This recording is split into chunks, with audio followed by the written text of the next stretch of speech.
Alongside booking confirmation and reminder emails, you can now also enable post-event or follow-up emails.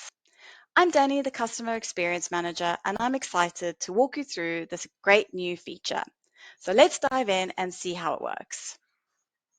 Customizable by entry, you can choose the entry you want to enable your post-event emails for and select Edit Entry. On the Information tab, scroll down to the Post-Event Email section. Here you can enable or disable your post-event emails and determine how long after an event ends you'd like the message to be sent. You can choose from days, weeks, or months. Then add your bespoke message. Don't forget to save and exit.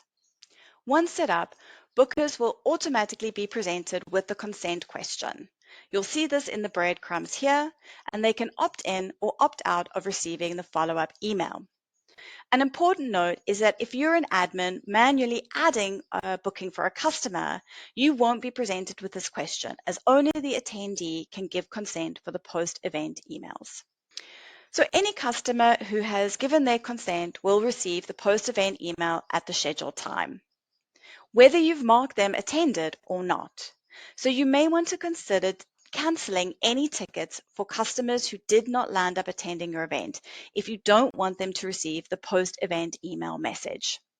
Alternatively, just think about how you phrase your message. So instead of saying, "Thanks so much for coming," you might phrase, "Did you enjoy the event? We'd love to hear from you." So how does this work for the different event types? If an entry has a recurring schedule, customers will only receive the post-event email once after their first attendance. This ensures they're not overloaded with post-event email messaging, especially if they're booking several times a week. In the case of a course event, customers will be sent the post-event email after the last event date.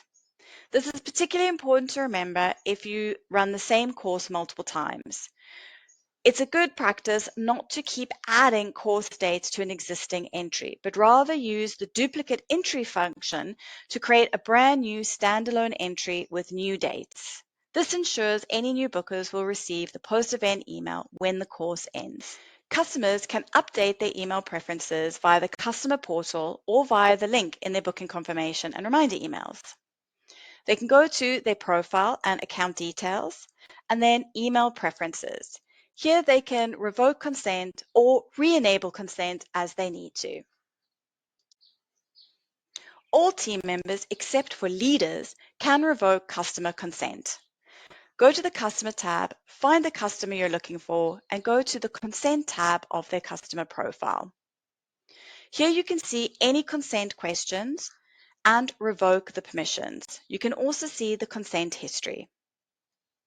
We hope that's been a really great tour of the new feature and that you get some great use out of the amazing benefits to either re-engage your customers or capture feedback on the success of an event.